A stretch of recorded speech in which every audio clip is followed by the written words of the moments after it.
Hey guys, tonight we wander into the hush of pine forests older than any map, where shadows stretch long and moonlight clings like breath on a mirror. There's frost in the air, but it doesn't bite. It lingers like a whispered question. Tonight, you're not in your own bed. You're in the heart of the old Baltic world where myths still breathe and the moon has secrets too heavy for the sky. The branches creak above you, forming a cathedral of trees. Somewhere nearby, a stream gurgles with a voice you can almost understand, like it's trying to warn you or maybe welcome you. And that white disk above, it's not just the moon, it's the maiden. They call her Menes. And she's more than celestial. She's beautiful, yes, but cold in a way that isn't cruel, just distant, like someone who's been chased too long. You probably won't survive this forest, by the way. Not because of monsters, though. Yes, there are some.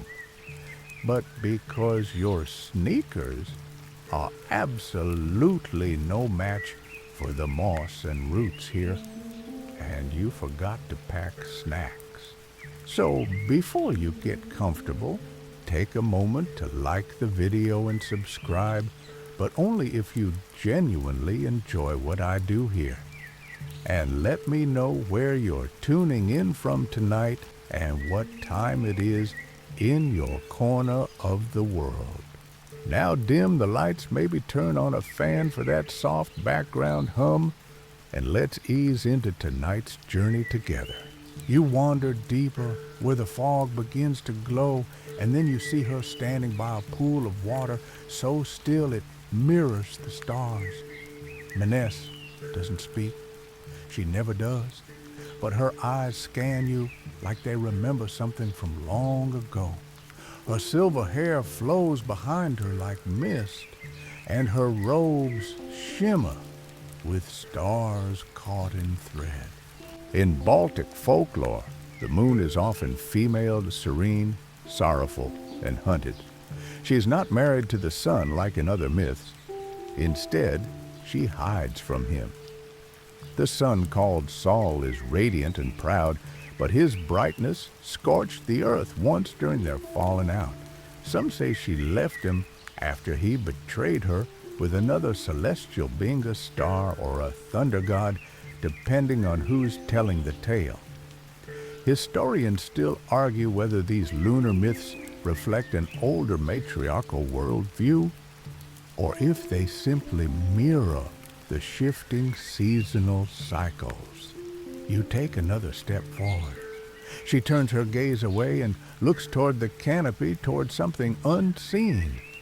You follow her eyes, and for a brief moment the trees part, and in the distance far above you spot the moon again. Except she's still standing right here too.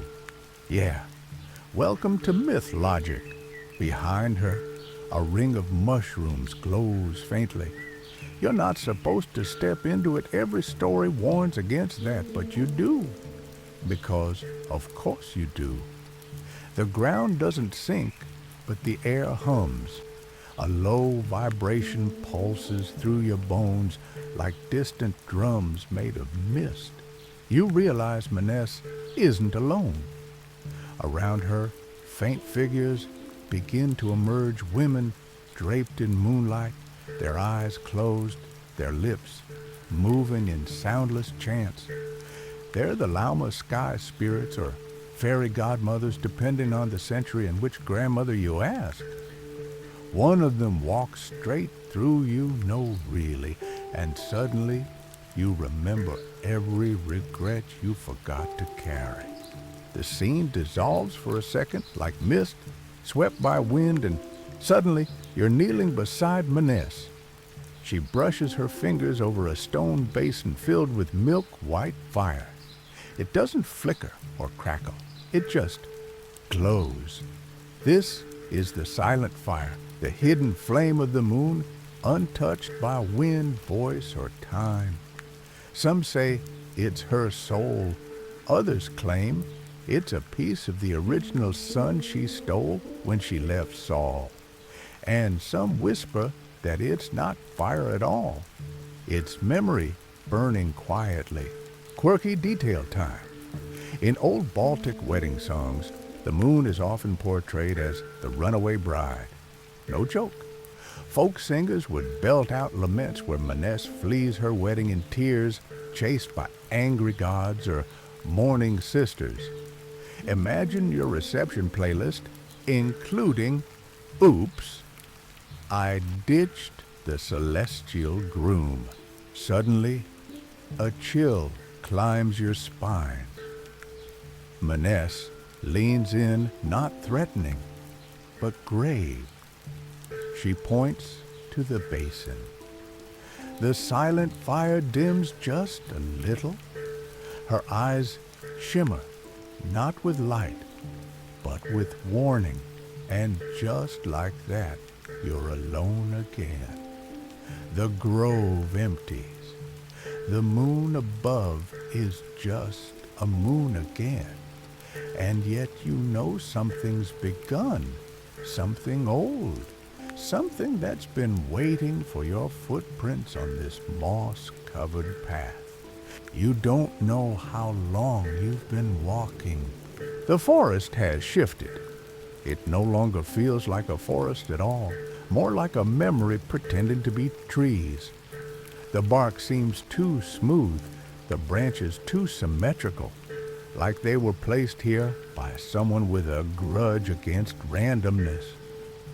There's still no bird song, no breeze, only that low, pulsing hum you started hearing back in the grove. It leads you to a clearing where the ground dips, suddenly revealing a moss-choked stone well. You lean over the edge, no bucket, no rope, no polite sign reading, "Don't feed the mythological beasts." Just dark. You hear it before you see it, a faint hiss like air escaping a sealed jar. And then, the ripple. Something moves. There's a legend here, one not often told outside crumbling farmhouses and grandmother's last stories. Beneath the well lives a serpent older than fire, longer than any river. Its name changes depending on the village, Zaltis Gilvanas, or simply the Coiled One. But they all agree on one thing: it guards the moon's forgotten flame. You sit on the lip of the well feeling foolish and curious in equal parts. Then it happens. The stone shifts. A wet sound scales against stone. Something emerges, not fully, just enough. A single silver eye slit like a cat's gleaming with reflected moonlight. It doesn't blink. It waits. The serpent doesn't strike.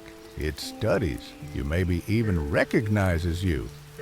In some stories, Zaltis isn't evil. He's a symbol of fertility protection and rebirth. Baltic peasants once kept grass snakes in their homes, calling them house guardians and feeding them milk.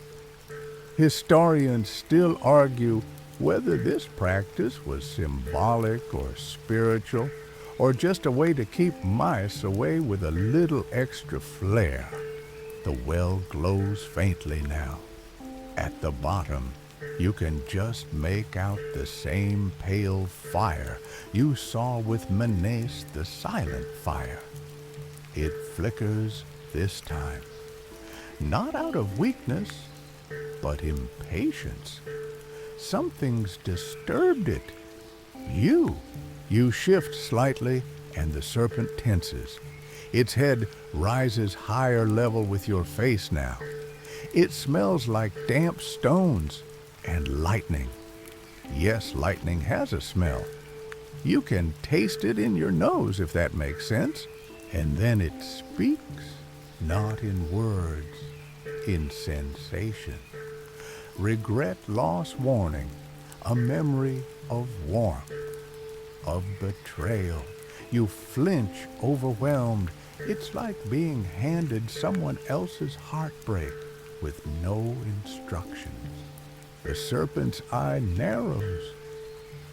You suddenly recall a strange bit of trivia. In Baltic myth, serpents are said to guard sacred knowledge and lost time. Kill one, and you're cursed to forget every good thing that ever happened to you. Comforting. You mutter more to yourself than the creature I didn't come here to steal anything.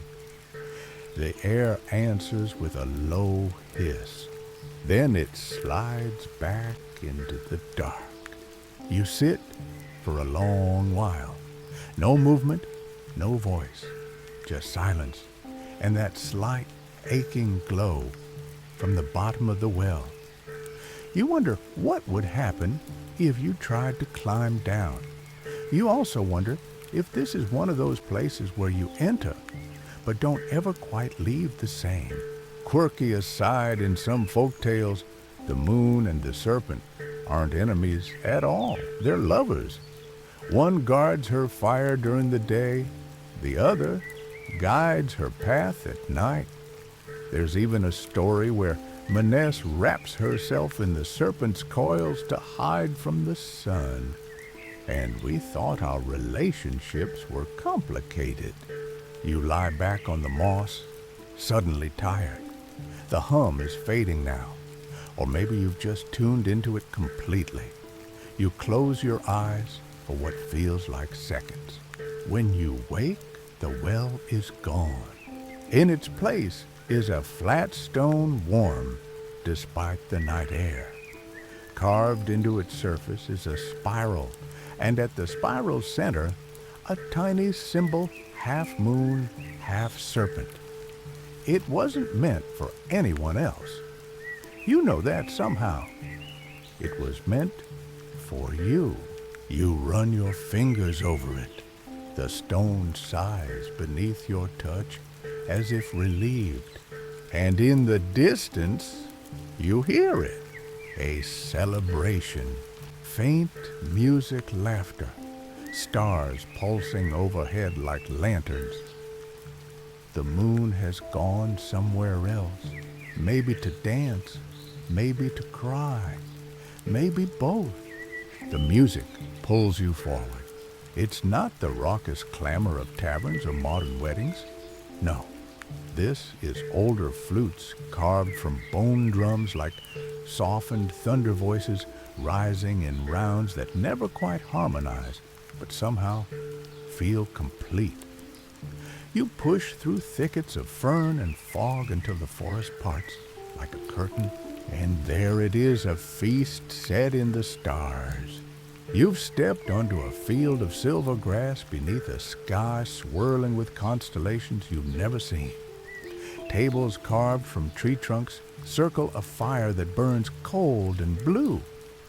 Celestial guests mingle, some human-shaped, others not.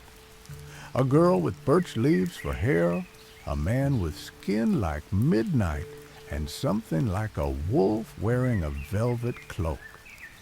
All laughing, all dancing. At the head of the gathering sits Saul the sun in a robe of woven gold. His eyes blaze literally. You feel warmer just looking at him. And beside him, her face hidden in a veil of mist, is Maness. She does not speak. She does not eat. She only watches. This is the Feast of the Stars. In Baltic lore, such celestial weddings or festivals are symbolic of the changing seasons. The sun and moon, forever divided, occasionally meet in these mythic rituals, but they never remain together. Some say this mirrors the eternal chase of solar and lunar eclipses. Historians still argue whether these myths were born of astronomical observation or the poetic musings of people watching the sky and seeing stories in motion. The guests raise goblets carved from antler. You're handed one filled with liquid that glows like stardust in motion. You sip. It tastes like the idea of memory, warm bread, first kisses, and regrets you've forgiven. You want to cry, but also laugh. You end up hiccuping, which earns you a gentle chuckle from a passing ghost bride. Quirky side note, in some folk tales, the moon gets kidnapped during this feast. Not in a dramatic sword and scream kind of way, more like a celestial game of hide and seek gone wrong. One version has her taken by a mischievous forest spirit who just wanted someone to dance with forever. No takebacks. The mood shifts. A dark cloud rolls in, not in the sky, but over the guests. Whispers rise. The silent fire is missing. Maness stands slowly, and the mist around her thickens. Saul glares at her, a fury burning behind his smile.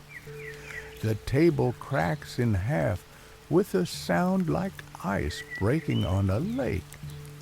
The music stutters and stops. One guest accuses the serpent. Another blames the Loma, those sky-weaving spirits. Someone else points at you. You freeze. They can't possibly think, but of course they can. You're the newcomer, the one who walked into the fire ring, the one who touched the serpent's mark. Your hands still glow faintly with the imprint of the spiral. Saul rises, and with one furious step, the ground at your feet begins to smolder. The guests part. The wolf in velvet bares its teeth, and then Maness intervenes. She doesn't speak still, but she raises a hand and everyone stops. Her eyes flick to yours, soft and sorrowful.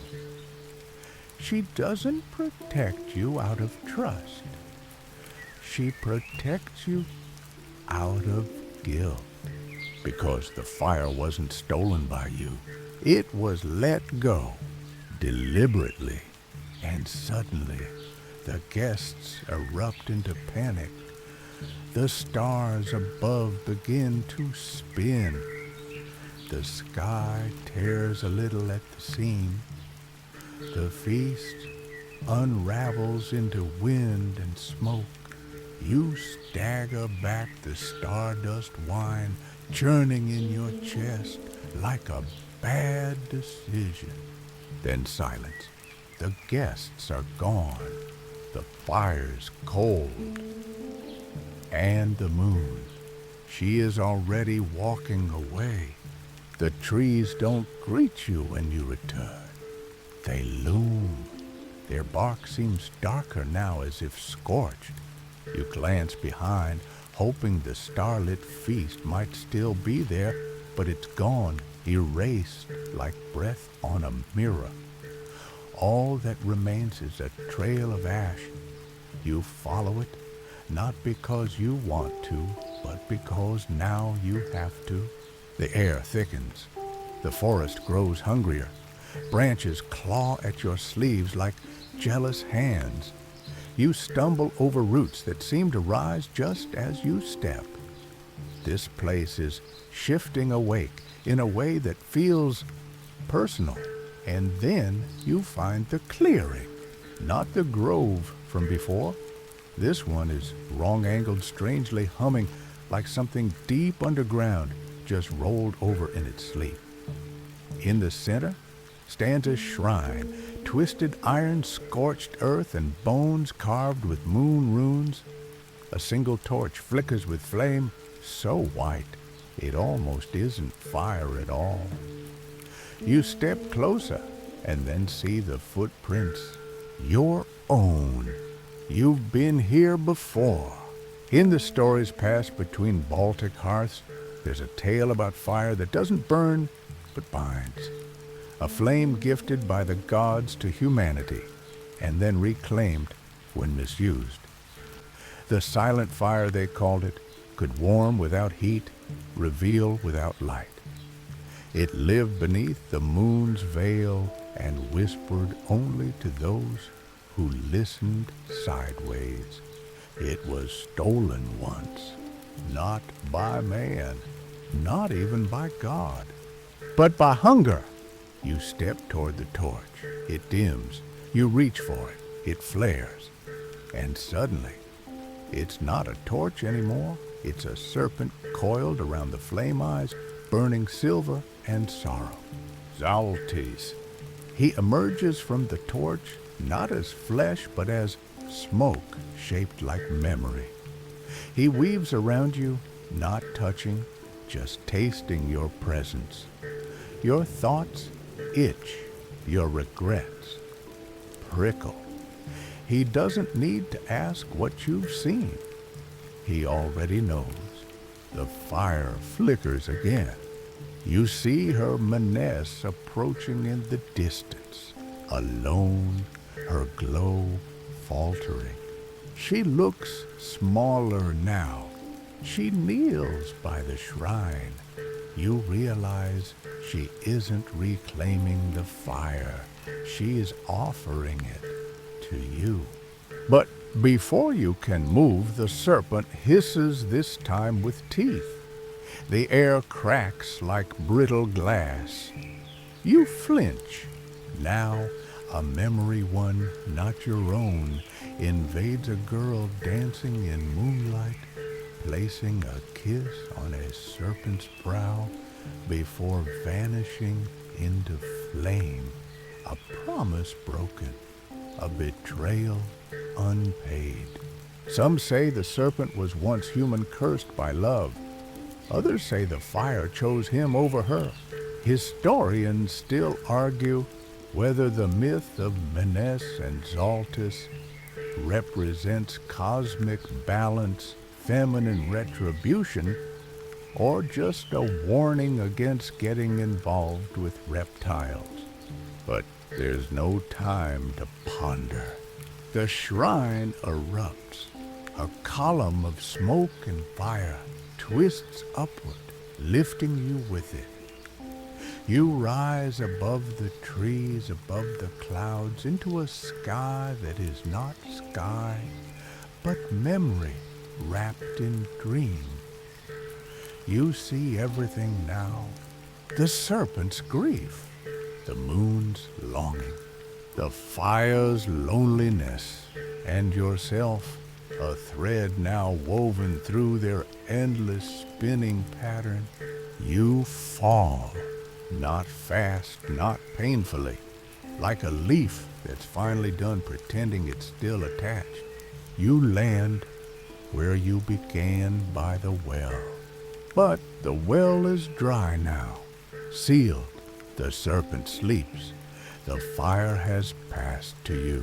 It glows faintly beneath your skin. And in the distance, wolves begin to howl, not at you, not even at the moon, but at the silence she's left behind. The howls ripple across the frozen landscape like cracked glass spreading underfoot. You rise slowly, the glow still warm in your chest, as if someone lit a candle behind your ribs. The air smells of pine and ash. You don't know how far you've wandered or whether time still moves the same, but you follow the sound of the wolves. They're calling something, or maybe warning. Soon you reach a clearing where snowflakes fall, but never land. They hang in the air, suspended like secrets. At the center stands a woman. She is soaked not with rain, but with river water that doesn't drip. Her gown clings like shadow.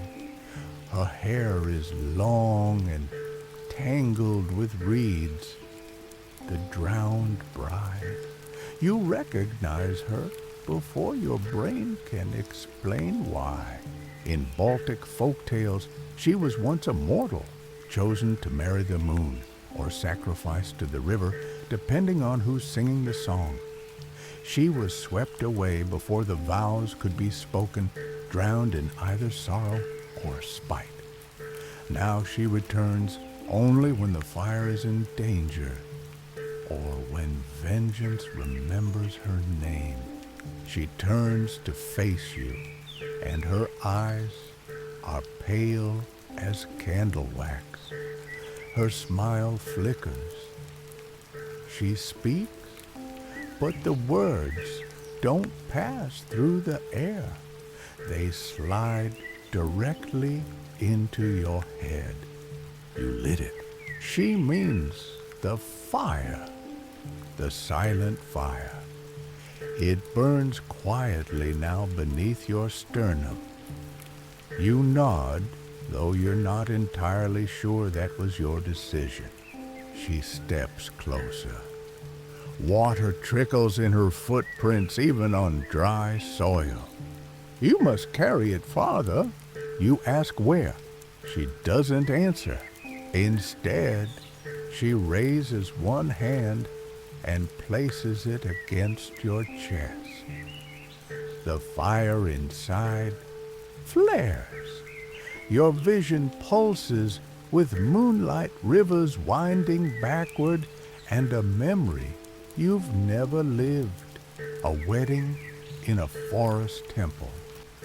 The moon descending in veils, the serpent watching from the shadows, a bride waiting at the altar until the fire goes out, and then water, a surge, a scream, a flash of silver, and silence.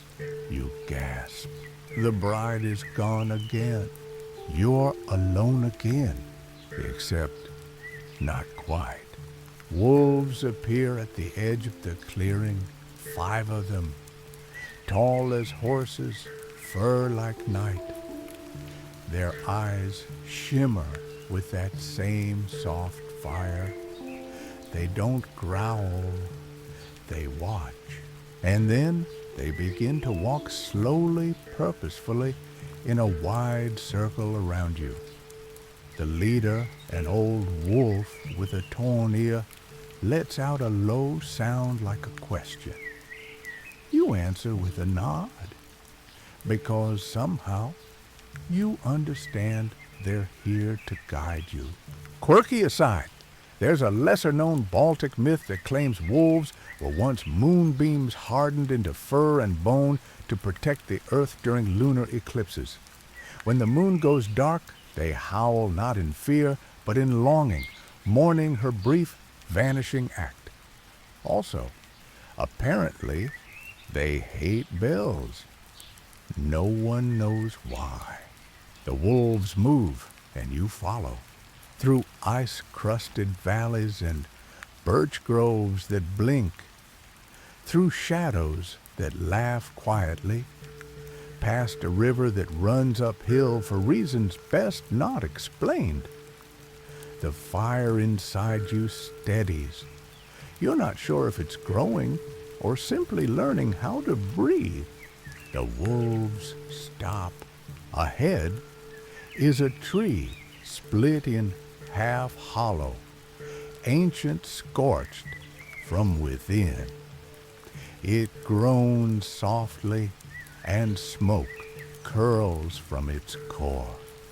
The fire was once here. You place your hand on the bark. It whispers back.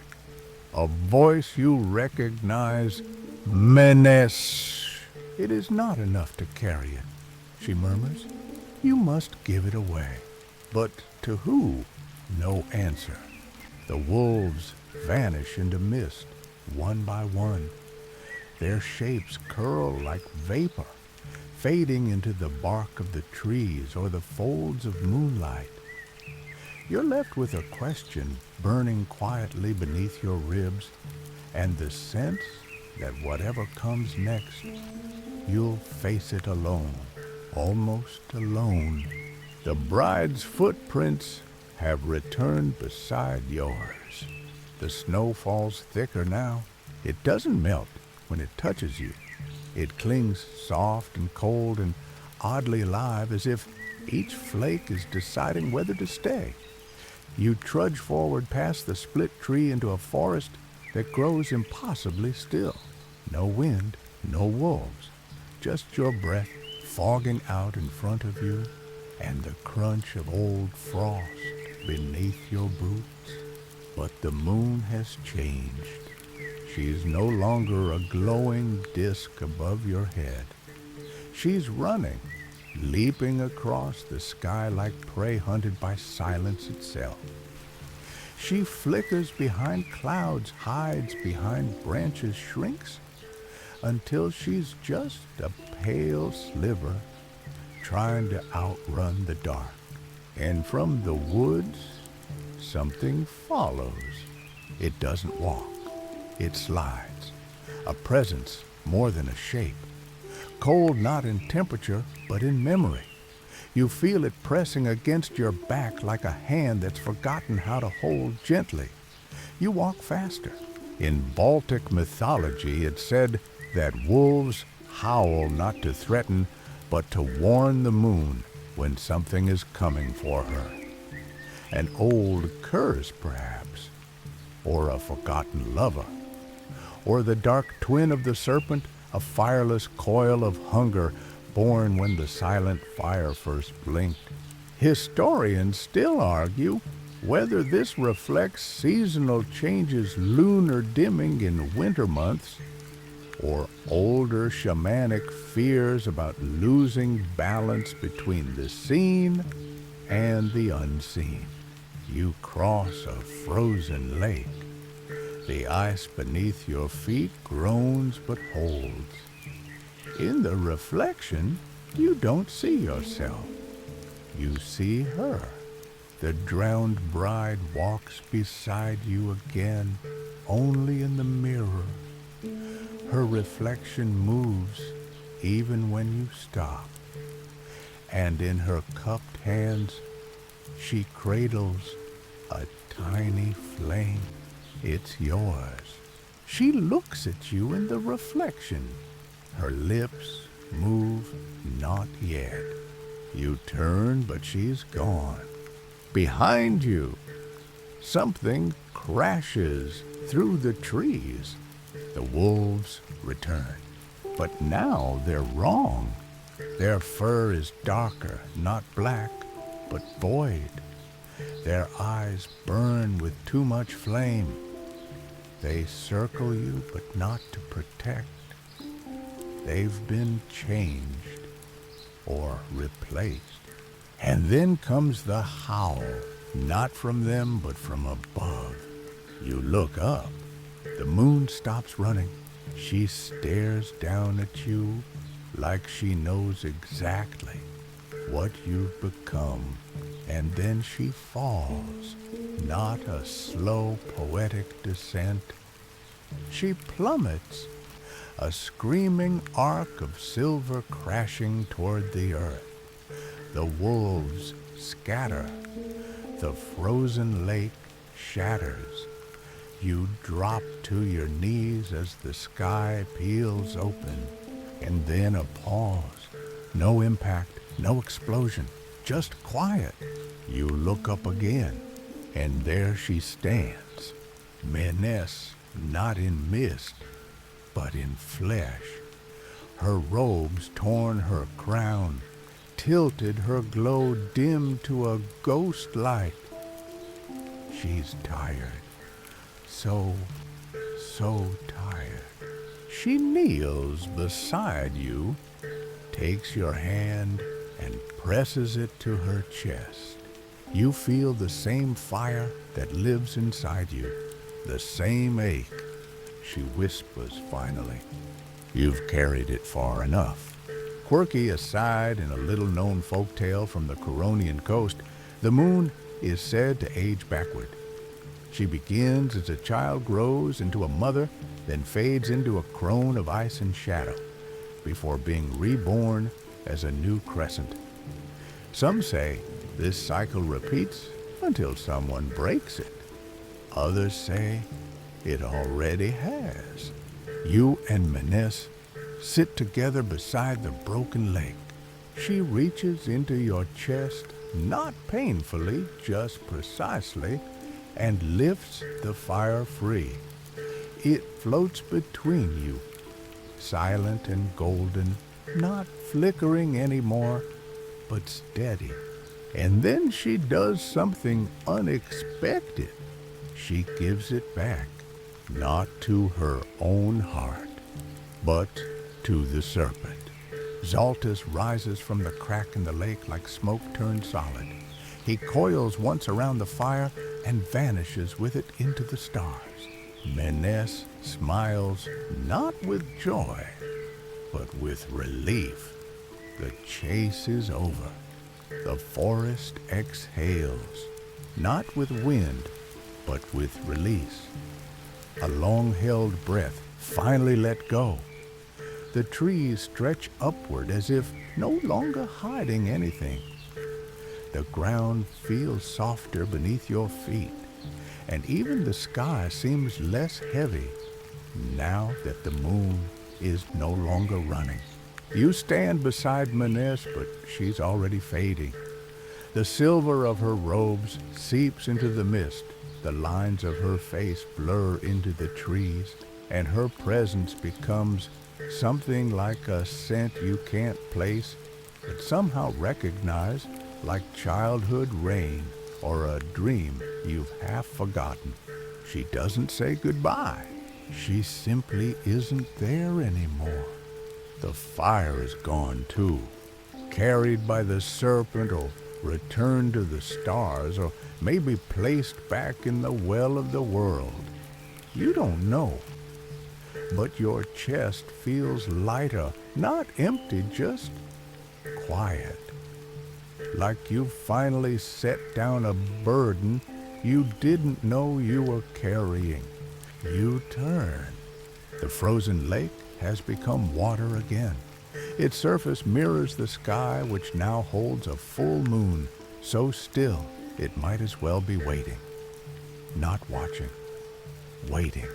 The wolves are here too, but they've changed once more. No longer monstrous shadows or sacred guardians, just wolves. Real, shaggy, blinking wolves. They sit at the edge of the lake watching you. One of them yawns, which is probably the most relatable thing you've seen all night. A new path opens behind you. It wasn't there before, but now it winds gently through snowless woods, lit by soft pulses of starlight that peek through the leaves. You walk slowly. You have no destination, but it doesn't matter anymore. You've done what the story needed. Now the rest is silence.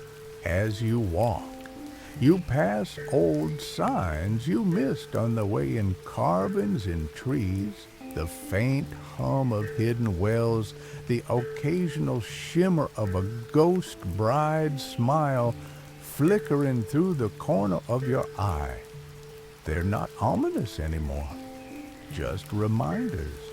Quirky final aside, there's a small Baltic children's rhyme about the moon losing her shoe while dancing and the serpent returning it, but only after she promises not to run for 100 years.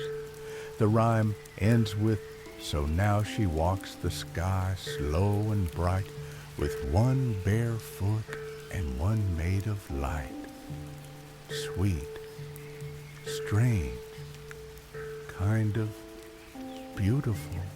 You crest a small hill and find yourself above the forest. Below the treetops sway gently like breathing. Above the stars blink not in code or secret, but in rhythm. A slow, steady beat. Maybe the heartbeat of the world. Maybe yours. The wind touches your face like a hand brushing hair from your brow. A hush falls, not silence, but peace. You sit down. Not because you're exhausted, though you are, but because it feels right to rest now. The moon stays high, full and still, and far in the distance you hear a final splash. The serpent diving into its quiet home, the fire gone, or safe, or both. So now, as the echoes fade and the story settles like dust over ancient stones, let your body begin to soften into the quiet. You've wandered through forests where the moon walked beside you and heard wolves sing lullabies no one remembers how to write down. You carried a flame not meant to burn but to remind, and you did not drop it. You followed mist and myth and memory all the way to the edge of dream and dusk. And now it's time to let go. Feel the weight drift from your chest, the tension around your eyes, your jaw, your shoulders. Let it ease just a little more with every breath. Deeper, slower. You're not being watched anymore. You're being held by the night, by the hush, by a world that turns whether you chase it or not. The fire is somewhere safe now. The moon no longer flees, and you, traveler, can finally close your eyes. Let sleep take its time. It knows the path well. Let it wrap you gently like fur, like fog, like the coils of a serpent who is no longer afraid. Let the stars blink once more, then fade. The story is done.